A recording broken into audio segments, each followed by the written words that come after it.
So hello student, welcome to college study Delhi university. आज मैं आपके लिए लेके आई हूँ part second of constitutional value and fundamental duties. इसके कुछ इंपॉर्टेंट क्वेश्चंस रह गए थे तो वो मैं इस पार्ट में कवर करने वाली हूँ। पार्ट पूरा देखिए ताकि आप अच्छे से अपने एग्जाम में स्कोर कर पाएँ। So what is the importance of article 14, 19 and 21 in the Indian constitution. Article 14, 19, 21 Indian constitution के फंडामेंटल राइट में आता है, जो कि पार्ट थर्ड में डिफाइन किया गया है। ये बताता है कि इंडिविजुअल के फ्रीडम को कैसे सेफगार्ड करना है, कैसे जस्टिस रखना है और इक्वालिटी को प्रमोट करने के बारे में। हम पढ़ते हैं आर्टिकल 14 के बारे में। तो आर्टिकल 14 कहता है इक्वलिटी बिफोर द लॉ, मतलब सारे लोग जो हैं वो इक्वल हैं before the law. The state shall not deny to any person equality before the law and equal protection of law within a territory, मतलब हर लोग जो हैं वो इक्वल हैं लॉ के सामने और सबको इक्वल प्रोटेक्शन मिलेगी लॉ की। ठीक है, इसकी इंपॉर्टेंस क्या है कि इक्वलिटी बिफोर द लॉ बताता है, मतलब ये in short that all individual are treated equally irrespective of the social economic status. दूसरा, equal protection of law. It means that law must apply equally to all the people, सब पे सामान्य रूप से अप्लाई किया जाएगा। दूसरा, जुडिशियल रिव्यू। ये कोर्ट को पावर देता है कि वो उस लॉ को रिव्यू कर सके जो उसे लग रहा है कि वो किसी भी इक्वलिटी का या फंडामेंटल ड्यूटी का वॉयलेशन कर रहा है।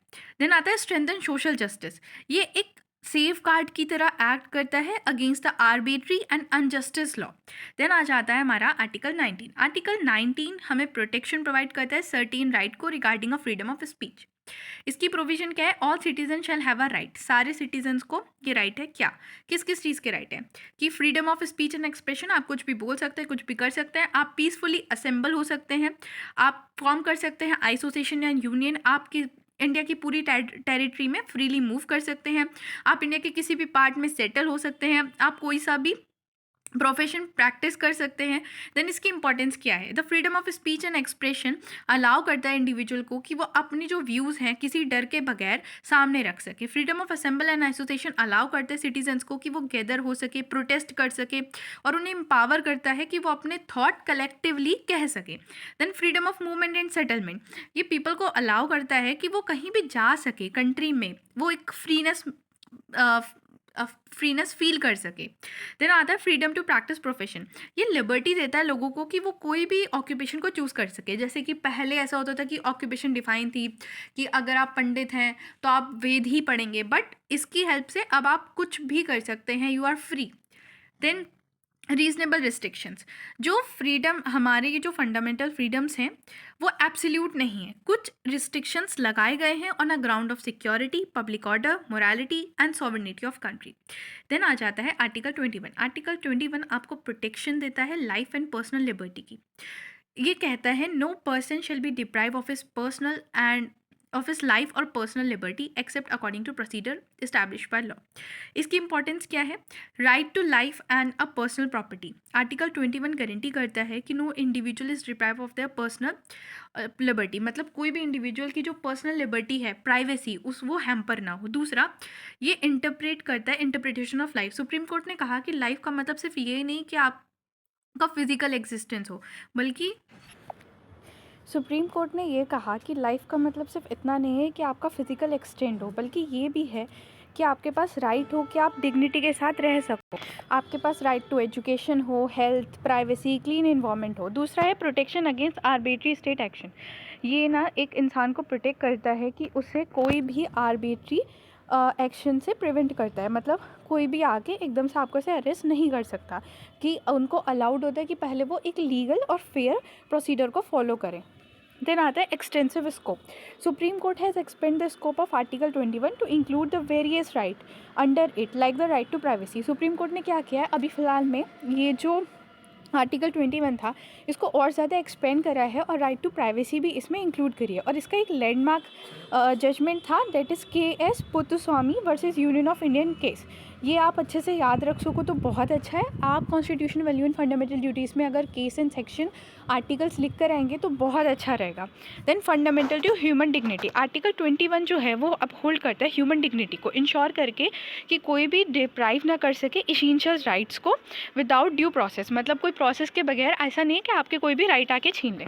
Then is the preamble a part of constitution? Discuss. Yes, preamble is an integral part of Indian constitution. It's not enforceable by law law but it is an introductory statement जो outline करता है कि क्या fundamental values है, objective और guiding principle क्या हैं constitution के। Importance and status of preamble. अब प्रेम्बल्स की क्या इंपॉर्टेंस है और क्या उसका स्टेटस है। It is not justiciable part, मतलब ये लीगली इन्फोर्सेबल नहीं है। आप जाके कोर्ट में इसके लिए ये नहीं कह सकते कि प्रेम्बल का ये चीज़ नहीं हो रही है तो आपने केस कर दिया। It not like that. It's not a part of fundamental duty और justiciable provision and can not invoke in isolation of seeking legal remedies. मतलब ये फंडामेंटल राइट का कोई पार्ट भी नहीं है और ना ही ये लीगली इन्फोर्सेबल है। दूसरा, सोर्स ऑफ इंटरप्रिटेशन। ये इन्फोर्सेबल नहीं है बट प्रेम्बल एक गाइडिंग लाइट है जो कि गाइड करता है जब कोई भी गवर्नमेंट पॉलिसी बनाती है या कोई भी अगर लॉ है उसे इंटरप्रेट करने के लिए गाइडिंग प्रिंसिपल है। इसका मोस्ट इंपॉर्टेंट एग्जांपल है Keshavananda Bharati versus state of Kerala, जिसमें बेसिक स्ट्रक्चर या डॉक्ट्रिन ऑफ बेसिक स्ट्रक्चर भी स्टैब्लिश किया गया था। देन आता है reflect the objective of constitution. Preamble जो है वो डिक्लेयर करता है कि कॉन्स्टिट्यूशन के ऑब्जेक्टिव क्या थे। जैसे कि कॉन्स्टिट्यूशन ने बताया कि इंडिया एक sovereign socialist secular democratic Republic state है, ये उस चीज़ को बताता है। ये अपहोल्ड करता है कि क्या आइडियल या फ्रेमवर्क रहा होगा कॉन्स्टिट्यूशन का, वो सब बताता है। ये एक्सप्रेस करता है कि जो हमारा कॉन्स्टिट्यूशन है वो जस्टिस को, लिबर्टी को, इक्वलिटी को और फर्टिनिटी को प्रमोट करता है। Guide constitutional amendment. प्रेम्बल जो है वो इन्फ्लुएंस करता है डिसीजंस को। कॉन्स्टिट्यूशनल अमेंडमेंट के जितने भी डिसीजन होते हैं उनको इन्फ्लुएंस करता है, ये एग्जामिन करता है। जब भी कोई भी डिसीजन लिया जाता है तो ये देखा जाता है कि इससे कोई भी फंडामेंटल प्रिंसिपल पे तो इफेक्ट नहीं पड़ रहा। ठीक है। देन आ जाता है प्रोवाइड ए कॉन्स्टिट्यूशनल विजन। ये दिखाता है कि क्या इंस्पिरेशन थी पीपल की और ये प्रोवाइड करता है कि जब कॉन्स्टिट्यूशनल मेकर का क्या विजन था। और आपको पता ही है कि कॉन्स्टिट्यूशनल मेकर का जो विजन था वो क्या था, जस्टिस, इक्विटेबल सोसाइटी, एक ऐसी फिलॉसफी जहाँ पे जस्टिस, लिबर्टी, इक्वलिटी और फर्टिनिटी रहे। ठीक है। देन आ जाता है next question, give an account of federal system implicit in a Indian constitution. Indian constitution के अंदर जो फेडरल सिस्टम है उसके बारे में बताइए। तो सबको पता ही होगा कि इंडिया कॉन्स्टिट्यूशन ने स्टैब्लिश किया है federal system of government, but India का जो फेडरल सिस्टम है वो पूरा फेडरल नहीं है, इट्स क्वासी फेडरल, क्योंकि इसके अंदर unitary as well as federal दोनों के कुछ ना कुछ फीचर्स हैं। Federal structure of Indian constitution is outline by distribution of power between the central and state government. मतलब ये कि जो इंडिया का फेडरल स्ट्रक्चर है वो इस तरीके से बताया गया है कि वो हमारी जो पावर है वो डिस्ट्रीब्यूट हो रखी है सेंट्रल और स्टेट के बीच में, तो इसलिए ये फेडरल स्ट्रक्चर शो करता है। अब क्या क्या इसके फीचर्स हैं वो हम पढ़ने वाले हैं। सबसे पहले है nature of Indian federalism. Federation का नेचर क्या है, ड्यूअल पॉलिटी। ड्यूअल पॉलिटी का मतलब है कि हमारा जो कॉन्स्टिट्यूशन है उसने ड्यूअल पॉलिटी क्रिएट की है, जिसके अंदर यूनियन मतलब सेंट्रल गवर्नमेंट और स्टेट गवर्नमेंट है, और both the level of government have defined responsibility and power. मतलब दोनों के पास अपनी अपनी रिस्पॉन्सिबिलिटी, पावर है, एक दूसरे के वो उस चीज़ में इंटरफेयर नहीं करते। क्वासी फेडरल स्ट्रक्चर, इंडिया का जो स्ट्रक्चर है वो क्वासी फेडरल है, मतलब उसके अंदर unitary as well as federation के दोनों के कुछ ना कुछ फीचर्स हैं। जैसे कि हमारी पावर तो डिवाइड है सेंट्रल स्टेट के बीच में, लेकिन हमारा जो स्टेट है वो हमारा जो सेंट्रल है वो ज़्यादा पावरफुल है। Constitution divide India as a sovereign socialist secular democratic republic, और कॉन्स्टिट्यूशन ने इंडिया को एक सॉवरेन सोशलिस्ट सेकुलर और डेमोक्रेटिक रिपब्लिक की तरह बताया है। देन डिस्ट्रीब्यूशन ऑफ पावर, हमारे यहाँ जो पावर है वो 3 लिस्ट में डिवाइडेड है जो कि 7th शेड्यूल में डिफाइन है। पहला, यूनियन लिस्ट। यूनियन लिस्ट वो लिस्ट है जिसके अंदर जितनी भी पावर यूनियन गवर्नमेंट को या फिर सेंट्रल गवर्नमेंट को दे रखी हैं वो डिफाइन है, जैसे कि defence, foreign affair, railway, atomic energy. State list, state list हमारी 2nd लिस्ट है जिसके अंदर वो पावर डिफाइन है जो हमने स्टेट गवर्नमेंट को दे रखी हैं, जैसे कि health, agriculture, local government. Concurrent list, concurrent list जो है वो लिस्ट 3rd है, इसके अंदर वो सारी पावर हैं जो बोथ यूनियन और स्टेट के पास हैं।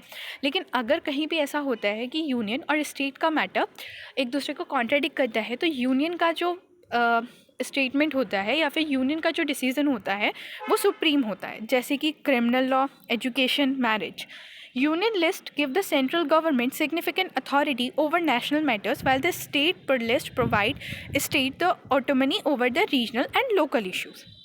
देन आ जाता है residuary power. Article 248 of constitution grant the union government the power to legislate on a residuary method.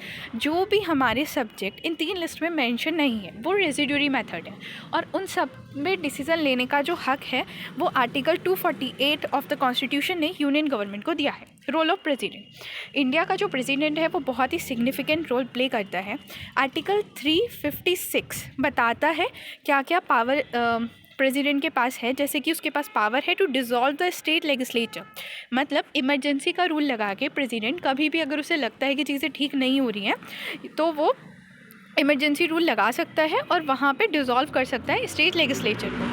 Then inter state relation, constitutional provide provision for a peaceful resolution of conflict between the union and state through the mechanism through the inter state council. Article 263 of the constitution बताता है कि अगर कोई भी conflict होता है states के बीच में या फिर यूनियन या स्टेट के बीच में तो उसे किस तरीके से हमें सॉल्व करना है। काउंसिल ऑफ स्टेट, राज्यसभा, मतलब जो इंडिया के पास दो हाउस है, upper house and lower house, मतलब राज्यसभा एंड लोकसभा, इसके अकॉर्डिंग ही चीज़ें डिवाइडेड हैं। देन इंडिपेंडेंट जुडिशरी, हमारी जो जुडिशरी है मतलब वो इंडिपेंडेंट है। इंडिपेंडेंट मतलब सुप्रीम कोर्ट के जो जजेस हैं या हाई कोर्ट के जो जज हैं वो इंडिपेंडेंट हैं और वो बिना किसी पार्शलिटी के डिसीजन देते हैं।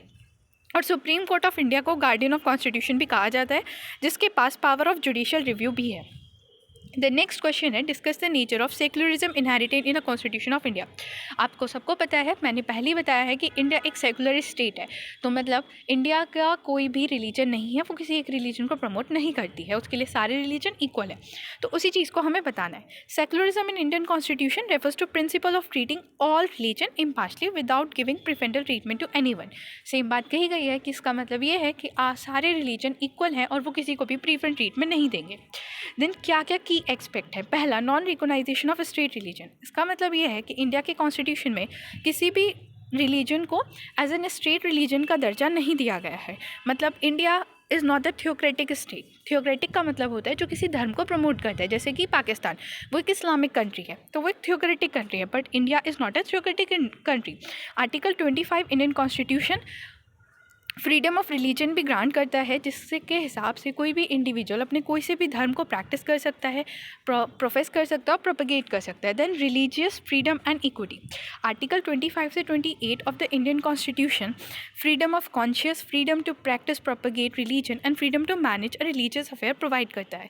जो मैंने आपको ऊपर भी पढ़ाए थे, इसका मतलब यही है कि आप अपने इंस्टीट्यूशनल एजुकेशनल इंस्टीट्यूट भी इस्टेब्लिश कर सकते हो अपने धर्म को पढ़ाने के लिए, और कोई भी स्टेट जो है वो टैक्सेस पे करने को नहीं कहेगा रिलीजियस पर्पस के लिए। और ये इंश्योर करता है, ये चीज़ भी इंश्योर करता है कि जो भी सेंट्रल गवर्नमेंट के इंस्टीट्यूट हैं वहाँ पे कोई भी रिलीजियस टीचिंग ना हो। Then state neutrality toward the religious, state जो है वो इंटरफेयर नहीं करता रिलीजियस मैटर में जब तक बहुत ज़्यादा नेसेसरी नहीं हो। जैसे कि एक इशू था ट्रिपल तलाक का, वहाँ पे वुमेंस का इशू था और वहाँ पे बहुत ज़्यादा ज़रूरी हो गया था, तभी स्टेट ने उस चीज़ में इंटरफेयर किया, वरना वो रिलीजियस मैटर था, वहाँ पे स्टेट ने इंटरफेयर नहीं किया।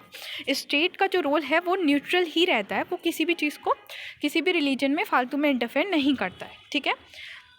देन पॉजिटिव सेक्युलरिज्म, इंडिया का जो सेक्युलरिज्म है ना वो पॉजिटिव सेक्युलरिज्म है और अकोमोडेटिव सेक्युलरिज्म है, जहाँ पे वो न्यूट्रलिटी ही मेंटेन नहीं करता बल्कि एक ऐसे इन्वायरमेंट को प्रमोट करता है जहाँ पे एक धर्म दूसरे धर्म के लोगों को टॉलरेट कर सके और इंक्लूजन कर सके। जैसे कि आप अभी बहुत सारे कंट्रीज़ देख रहे होंगे, आप पाकिस्तान का ही एग्जाम्पल ले लो, अफगानिस्तान का एग्जाम्पल ले लो, वहाँ पर ऐसा देखने में आया है कि मुस्लिम डोमिनेटिंग कंट्री है तो हिंदुओं को वहाँ पर परेशानी हो रही है, बट यहाँ हमारा इंडिया एक ऐसी कंट्री है जहाँ पर एक टॉलरिज्म भी प्रमोट किया जाता है कि सारे धर्म जो हैं वो एक दूसरे के साथ रहें। देन स्टेट में पॉजिटिव सेक्युलरिज्म, स्टेट में engage with religious community to ensure the societal justice. यहाँ पे ये कहा गया है कि सोशल जस्टिस को प्रमोट करने के लिए जो रिलीजियस कम्युनिटी के साथ स्टेट इंगेज हो सकता है, जैसे कि स्पेशल प्रोविजंस दी गई हैं माइनॉरिटी कम्युनिटी को, ताकि उनका कल्चर, उनका रिलीजन, उनका एजुकेशनल राइट कोई भी छीने ना, ठीक है। Culture right of religious minority, article 29 और 30 ये प्रोवाइड करता है right to culture and educational minority, ताकि जो माइनॉरिटीज़ हैं वो अपने कल्चर को, अपनी लैंग्वेज को प्रमोट कर सके और प्रिजर्व कर सके। स्टेट इंटरवेंशन इन रिलीजियस अफेयर, देखो मैंने अभी बोला कि स्टेट फालतू में किसी भी रिलीजियस मैटर में इंटरफेयर नहीं करता है। जैसे कि सुप्रीम कोर्ट ने कभी भी ऐसा नहीं किया कि फालतू में किसी भी चीज़ में कूद गया हो, बट कुछ इश्यूज़ होते हैं, जैसे कि अनटचनेबिलिटी का इशू है, वो रिलीजियस ग्राउंड पे लोगों ने जस्टिफाई कर रखा था, बट वो डिस्क्रिमिनेशन था, उसकी वजह से लोगों को दिक्कत हो रही थी, तो तब स्टेट ने उसमें इंटरफेयर किया। वुमेन राइट्स इक्वलिटी की अगर कहीं बात आ जाती है तब स्टेट इंटरफेयर करता है। Equal treatment of religious community, constitution हमेशा ये ध्यान देता है कि जो सारे रिलीजन की कम्युनिटी है उनको इक्वल ट्रीटमेंट मिले, इक्वल अपॉर्चुनिटी मिले। हर एक सिटीज़न को गवर्नमेंट, सेंट्रल, एजुकेशन कुछ में भी हो, सबको इक्वली ट्रीट किया जाए। ऐसा नहीं कि अगर ये हिंदू है तो इसको हम ज़्यादा प्रोविजंस दे देंगे, उसको एकदम से भर्ती मिल जाएगी, ये मुस्लिम है तो इसको नहीं मिलेगा, ऐसा नहीं होता। देन जुडिशियल ओवरसाइट, जुडिशरी एक बहुत ही क्रूशियल रोल प्ले करता है इस चीज़ को इंश्योर करने के लिए कि सेकुलरिज्म रहे इंडिया के अंदर। Court frequently intervene to prevent the discrimination on marginalise for of any religion. Court कई बार ऐसा देखा गया है कि कहीं भी अगर जो मार्जिनलाइज्ड रिलीजन है या एक छोटा रिलीजन है उसमें कोई दिक्कत आती है, उनको डिस्क्रिमिनेट करने की कोशिश की जाती है, तो कोर्ट उसमें एकदम से आ जाता है, जैसे कि सबरीमाला केस एंड ट्रिपल तलाक केस। देन आता है secularism in governance, secular character of the state is evident on how the government operate, religious belief do not influence the policy of government. आप ये भी देख सकते हैं कि इंडिया का जो सेकुलरिज्म है वो इस चीज़ में भी दिखता है कि किस तरीके से इंडिया की गवर्नमेंट जो है वो रूल करती है। यहाँ पे जितनी भी पॉलिसी या गवर्नेंस है कंट्री की, उसमें किसी भी तरीके का रिलीजियस बिलीफ का इंटरफेरेंस नहीं होता, और इवन कोई भी पॉलिटिकल पार्टी या कोई भी पॉलिटिकल कैंडिडेट डायरेक्टली रिलीजियस के बेसिस पे वोट वगैरह भी नहीं मांग सकता है। देन आ जाता है हमारा fundamental duty. Fundamental duty article 51A में डिफ़ाइन किया गया है, ए से लेके के तक। फंडामेंटल ड्यूटी इंडियन कॉन्स्टिट्यूशन में लिखी गई है आर्टिकल 51A में, under the part 4A। They are set for moral obligation that every citizen of India is expected to observe. ठीक है, ये 42nd अमेंडमेंट एक्ट ऑफ 1976 के थ्रू इसमें ऐड की गई है। फंडामेंटल राइट की तरह फंडामेंटल ड्यूटी जस्टिसेबल नहीं है, मतलब अगर फंडामेंटल ड्यूटी कोई फॉलो नहीं कर रहा है तो उसके लिए आप कोर्ट को अप्रोच नहीं कर सकते, they are voluntary in nature. अब आ जाता है पहली हमारी फंडामेंटल ड्यूटीज़ की लिस्ट पे। देखो, फंडामेंटल ड्यूटीज़ की जो लिस्ट है उसमें 11 फंडामेंटल ड्यूटीज़ हमने डिफ़ाइन करी हुई है, हमने मतलब कॉन्स्टिट्यूशन मेकर ने डिफ़ाइन करी हुई है। पहला है to abide by constitution and respect its ideal and institution, मतलब आप कॉन्स्टिट्यूशन को फॉलो करो, उसके प्रिंसिपल्स को फॉलो करो और डेमोक्रेटिक फ्रेमवर्क को सपोर्ट करो। दूसरा, cherish and follow the noble idea that inspire the national struggle of freedom, आपको अपहोल्ड करनी है वैल्यूज़ को और सेक्रीफाइस ऑफ फ्रीडम स्ट्रगल, मतलब आपको ये चीज़ ध्यान रखनी है कि कितने लोगों ने सेक्रीफाइस किया है फ्रीडम स्ट्रगल को, तो आप उस चीज़ को अपहोल्ड करके रखें अपने अंदर। Uphold and promote the sovereignty, unity and integrity of India. Citizens must work to safeguard the Indian sovereignty, national integrity and unity. मतलब जो नेशन की सोवर्निटी है, सोवर्निटी मतलब कोई और इस पर रूल ना कर सके, नेशन की इंटीग्रिटी और यूनिटी के लिए सिटीजन्स को काम करना चाहिए। ऐसा नहीं कि आप दंगे फसाद करा रहे हो बेफालतू के, ऐसा नहीं। To defend the country and render national service when called upon to do so, इसका मतलब ये है कि अगर कभी भी नेशन को ज़रूरत पड़ती है कंट्री को डिफेंड करने के लिए दूसरे एक्सटर्नल एग्रेशन से या फिर इंटरनल थ्रेट से, तो आपको उसमें हेल्प करनी है, चाहे आप इसे आर्म फोर्स ज्वाइन करके करें या किसी और नेशनल सर्विस के थ्रू करें। To promote harmony and respect of common brotherhood, मतलब आपको फर्टिनिटी वाला प्रिंसिपल अपहोल्ड करना है, मतलब भाईचारे की भावना रखनी है अपने अंदर, irrespective of the caste, colour, gender और रीजन। दूसरा, to value and preserve the rich heritage of our composite culture, हमारा जो कल्चर है इंडिया का वो सबको पता है बहुत ज़्यादा डाइवर्स है, तो यहाँ पे कहा गया है कि आपको अपने डाइवर्स कल्चर की रिस्पेक्ट करनी है, प्रमोट करना है और अपने कल्चर हेरिटेज को प्रोटेक्ट करके लिखना है। ऐसा नहीं कि किसी किले पे गए तो उस पर किलम काटी करके आ गए, ऐसा कुछ नहीं। Then to protect and improve the natural environment, आपका जो नेचुरल इन्वायरमेंट है, आप जिस इन्वायरमेंट में रह रहे हो आप उस इन्वायरमेंट को प्रोटेक्ट करो, कंजर्व करो, सस्टेनेबल यूज़ करो उसका।